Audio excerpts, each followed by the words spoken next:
বর্তমান বিদ্যুতের যে লোডশেডিং পরিস্থিতি তা সহসা ঠিক হচ্ছে না বলে জানিয়েছেন অর্থ ও বাণিজ্য উপদেষ্টা সালেউদ্দিন আহমেদ। দুপুরে সচিবালয়ে নিজ মন্ত্রণালয়ে সাংবাদিকদের একথা বলেন তিনি। অর্থ উপদেষ্টা আরও বলেন, লোডশেডিং স্বাভাবিক হতে সময় লাগবে। এছাড়া 14 সেপ্টেম্বর বৈষম্য বিরোধী আন্দোলনে শহীদদের স্মরণে চীনমৈত্রী সম্মেলন কেন্দ্রে স্মরণ সভা অনুষ্ঠিত হবে, যার ব্যয় 5 কোটি টাকা ধরা হয়েছে। এতে উপস্থিত থাকবেন দেশি বিদেশি অতিথিরা।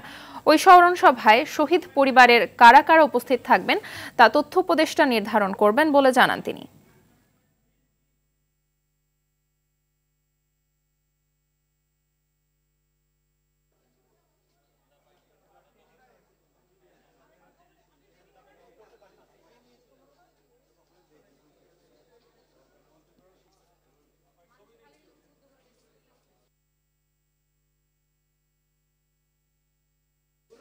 স্মরণে স্মরণ সভা হবে, যারা এই যে